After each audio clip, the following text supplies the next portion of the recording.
So most male survivors aren't angry because they're aggressive. They're angry because anger was the only emotion that ever kept them protected. If anger has ever confused or scared you, this video is to help you understand what anger is actually trying to do without judging you.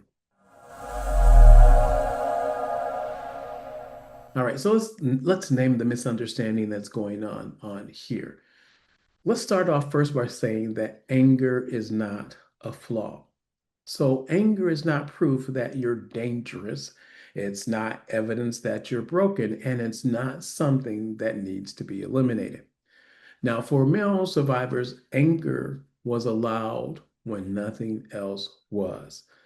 Why? Because fear wasn't safe, sadness, well, that wasn't even tolerated, and need wasn't protected. But anger, right? Anger created distance, anger created power. Anger actually stopped questions. So, guess what? It stayed. Now, if anger feels, I'm going to say familiar, but confusing, it didn't happen by accident. So, let's just see how anger became the emotion that your system actually trusted. Now, once again, I'm going to give you a composite, right? And so, when we have this composite, we're going to talk once again, and we're going to talk with Chris. Now, just like Chris in the other early videos, right? He's an individual that I work with, but he also represents a pattern. So Chris is controlled, Chris is capable, he's usually calm. But when something hits a certain line, like a boundary violation, a dismissal, or perceived justice, his anger rises fast. Now, it's not explosive, but it's sharp. And so later, Chris, he often feels ashamed of it. He thinks, man, why did that bother me so much? Or I overreacted, or, I just need to control this better. Well, what Chris doesn't realize is that the anger wasn't once the only emotion that worked. And so if he doesn't realize, hey, anger, one time that was the only emotion that worked. So that's one of the reasons that he's using it. So if anger feels bigger than the moment, that's because it didn't start in the moment. So where does that pattern actually come from? Where is it that anger had to become protection for us? Well, for boys who grew up with abuse, violation, or chronic powerlessness, emotions had consequences. So fear invited danger, sadness invited ridicule. And what are you doing so sad? What's wrong with you? Or need invited disappointment. But anger, that created space because anger said, back off. And so anger, it didn't require vulnerability. It didn't require explanation. It didn't require trust. So what did the nervous system learn? It learned, you know what? This one works, right? So your system uses it. So Chris didn't learn anger because he wanted to hurt anyone. He learned anger because it was protective. Now, when an emotion protects you long enough, it becomes automatic. I mean, like a habit. And so let's kind of look at what happens when that protection keeps running. And now we're into adulthood, when the anger actually becomes the front line. So as Chris grows up, the anger becomes the first responder. Not always outward, sometimes inward, but it shows up as vulnerability, shows up as sarcasm, shows up as frustration or even cynicism. Or maybe it's just that short fuse when someone disrespects you. So anger steps in before other emotions are even registered. So sadness, it never gets any airtime. Fear, it never gets named. And then grief, it never gets felt.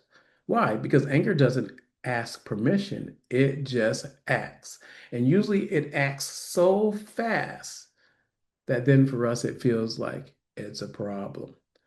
So if anger feels out of proportion, it's because it's carrying more than that actual moment. So what is it actually carrying? Well, in a lot of cases, anger really may not be carrying, but it might be hiding something because anger rarely travels alone. So underneath it, for Chris, are emotions that weren't safe: fear, shame, powerless, and grief, betrayal. And so anger is the bodyguard. So it stands at the door and it says, you don't get access to what's underneath. Not because those emotions are weak, but because they were dangerous ones. So anger learned to actually speak for them. Those of you that have kids and they're born close, maybe within a year of each other, you notice that one usually speaks for the other one, right? Anger is doing the same type of thing. So if you try to get rid of anger and failed, well, this might be why. Because the goal was never to actually eliminate anger, but it was to understand it. So then what's kind of the core frame here? Well, anger is not the problem. Anger is actually information. So it tells you, hey, a boundary has been crossed, or something just feels unsafe, or power has been threatened, or even more, an old wound has been activated.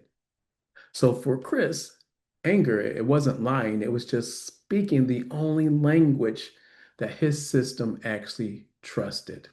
Now, once anger is understood, it doesn't need to shout anymore, right? So let's just talk about, how do you listen without actually being overwhelmed? All right. Well, let me ask you, I'm going to say another kind of diagnostic question here. So here's the question I'm going to say worth asking in the moment when anger actually arises. So, what is this anger trying to protect right now? Okay. What is this anger trying to protect right now? Not how do I shut this down, but what is it guarding? Now, when we were coaching with Chris and then we got him to start asking that question, he noticed something new.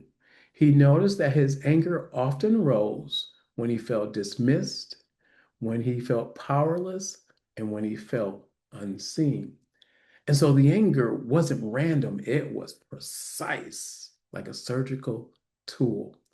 So this is also why I think they had him going to anger management classes because this was a corporate client. But this is why anger management sometimes misses the mark, right? So let's be clear when we're talking about controlling the anger. So the anger management strategies often focus on suppression. So I think they told him things like, count to 10, breathe it away, push it down with some of the advice that he was given. Well, for a trauma-based system, that feels like disarmament. And so the resistance isn't defiance, it's actually protection. So you don't remove a guard without what? First proving that there's safety. You're like, oh, Coach T is going back to that whole safety things. And this is where the work actually begins. Now, you guys know what I'm going to talk about. We're going to talk about life by design. All you got to do is click on the button to get there. So, in life by design, we're not asking you to get rid of the anger. It actually it helps you, but we want to help you to understand why the anger became necessary. We want to learn what it's actually protecting. We want to build enough safety for the other emotions to actually surface. So we're not forcing vulnerability.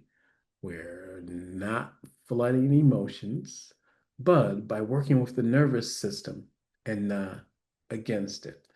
So let me just leave you with this final thing until next week. If anger has been your guard, it deserves respect, it deserves props, but it doesn't deserve punishment. But guards don't need to run your life forever. When safety increases, anger can step back. And then what's underneath finally gets room to breathe. All right, guys, until next week.